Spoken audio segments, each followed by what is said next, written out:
अनुराग भदौरिया जी, ऐसा लग रहा है पिछले कुछ समय में कि जितने मामले देश भर में हैं वो मंदिर मस्जिद, हिंदू मुसलमान, मंदिर यहां पर होना चाहिए, यहां पर झंडा लगेगा नहीं लगेगा, लाउडस्पीकर लगेगा, ये एक जो पैटर्न है ये क्या सोची समझी है या इत्तफाकन हो रहा है? इसको कैसे देख रहे हैं आप? क्योंकि इस लड़ाई में कहीं ना कहीं आप पीछे रह जा रहे हैं। एक तरफ ओवैसी साहब की पार्टी बोलती है, एक तरफ बीजेपी बोलती है।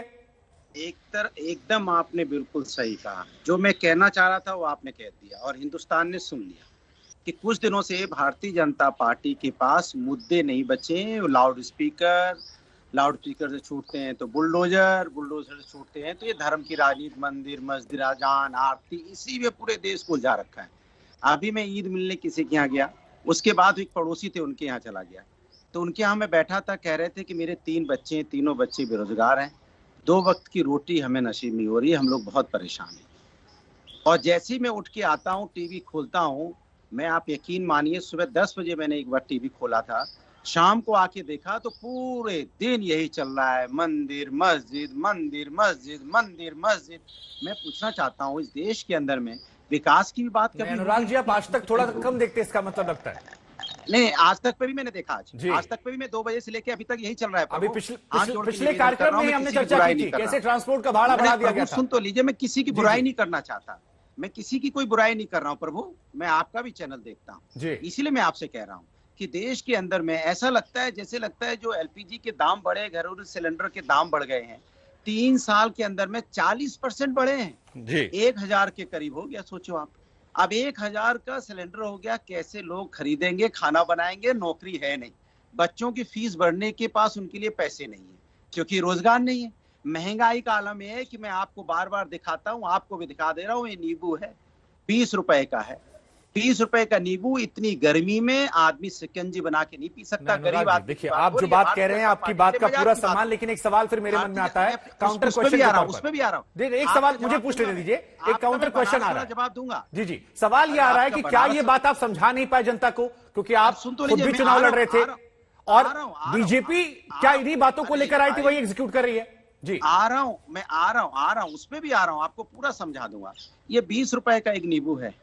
गरीब आदमी अगर उसका पेट खराब हो जाए, परेशान हो जाए, तो नींबू रास्ते से तोड़ के किसी तरह से शिकंजी बना के अपने को बचा लेता था।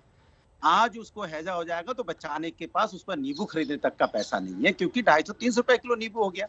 और बीजेपी को जब ये नींबू दिखाओ तो बीजेपी के प्रवक्ता इसका मजाक उड़ाते हैं, कहते हैं इसको निचोड़ लो, माथे पे डाल दो, माथा ठंडा हो जाएगा, गर्म हो जाएगा। हाँ, रईसों के लिए ये नींबू, उनके लिए, बीजेपी के लिए बड़ी चीज नहीं है। बात ये नहीं है, बात ये है कि सिर्फ और सिर्फ भारतीय जनता पार्टी असली मुद्दों से, जनता के असली मुद्दों से ध्यान भटकाने का काम कर रही है लगातार। मैं पूछना चाहता हूं, सर, जनता ने आपको चुना, जैसे आपने बोला कौन सा चुना हुआ, जनता ने आपको पूरी बहुमत से चुना, जनता ने इसलिए आपको चुना। आप आओगे, जनता की जो आपने वादे किए, जनता को राकेश, देखिए अनुराग जी, देखिए अब एक तरफा चर्चा चलेगी तो समझ में नहीं आएगा। दर्शक ये समझना चाहता है कि तो क्या आप ये मसला समझा नहीं पाए, क्योंकि जमीन पर आप भी नजर नहीं आ रहे। अगर नजर आए होते तो शायद चुनावों में परिस्थितियां अलग होती, और अगर आए थे तो समझा क्यों नहीं पाए? आप भी चुनाव लड़ रहे थे। बीजेपी जिन बातों को लेकर गई वो राकेश जी कह रहे हैं कि हमने समझा दिया है, दर्शक समझ रहा है, आवाम समझ रही है। देखिए मैं आपको एक चीज बताता हूं।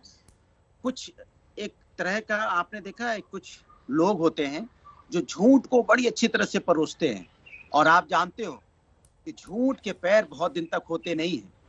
झूठ कुछ दिन तक आदमी को परेशान तो कर सकता है, ठीक है, लेकिन झूठ कभी जीत नहीं सकता। ठीक है, अंत में जीतेगा सच। हो सकता है इन्होंने झूठ सच बोल के सरकार बना ली, ठीक है, हमारे साथ, ठीक है, आप कह रहे हैं कि झूठ के पांव बहुत दिन तक नहीं चलते। नहीं, आपका जवाब दे दूं, जी सर। आपने कहा सरकार बना ली, ये 46% से 41% पे आए, में हम 22% से 38% पे पहुंचे। ठीक है, तो इसी को लेकर वो अगली तैयारी कर रहे हैं। विनोद बंसल जी, खत्म हो जाएगा। विनोद बंसल जी, एक सवाल ये भी खड़ा हो रहा है के सामने आ रहा है कि जो कुछ 90 के दशक में हुआ था अयोध्या को लेकर, कमोबेश वही स्थिति जो है वो बनाई जा रही है। बीजेपी भले खुलकर नहीं कह रही है कि इसमें हमारी भूमिका है, लेकिन अप्रत्यक्ष तौर पर है। क्या वीएचपी ये मानती है कि भाई ये सब जो हो रहा है, उनके जो एजेंडे में था, मथुरा, इधर काशी, ये दोनों को लेकर धीरे धीरे आप आगे बढ़ रहे हैं, ये मानते हैं या मान रहे हैं कि नहीं ये पूरी कानूनी प्रक्रिया है? देखिए, 2 बातें बड़ी महत्व की हैं कि जो डिबेट आपने शुरू करी, जिस टॉपिक पर डिबेट थी और जिस टॉपिक को लेकर के मुझे यहाँ आमंत्रित किया था, मुझे लगता है कि वो टॉपिक ना होकर के कहीं और भटक गए। ये जो जिन लोगों के पास जब तथ्य नहीं होते, जब सत्य नहीं होते, जो कोई लॉजिक नहीं होता, तो इलॉजिकल बातें करते हैं और बात काशी को, और ये कोई मथुरा ले जाएगा कोई टमाटर पे ले जाएगा, कोई नींबू पे ले जाएगा, तो कोई उसको कहीं वो बेटियां याद आएंगी, कहीं कुछ याद आएगा। लेकिन मैं कहता हूं देखिए, आज तक ने हर टॉपिक पर डिबेट की है, हर विषय पर डिस्कशन होता है, लेकिन डिबेट का जो डिस्कशन है उस पर क्यों नहीं टिक पाते? ये हमेशा डिबेट के डिस्कशन से भागने की कोशिश करते हैं, नंबर 1। नंबर 2 इज दैट, देखिए जहां तक काशी विश्वनाथ का सवाल है, आपने देखा होगा कि विश्व हिंदू परिषद ने न तो कोई पिटीशन लगाई है, न विश्व हिंदू परिषद ने कोई आंदोलन का ऐलान किया, न संघ परिवार को इसमें भी जुटा है।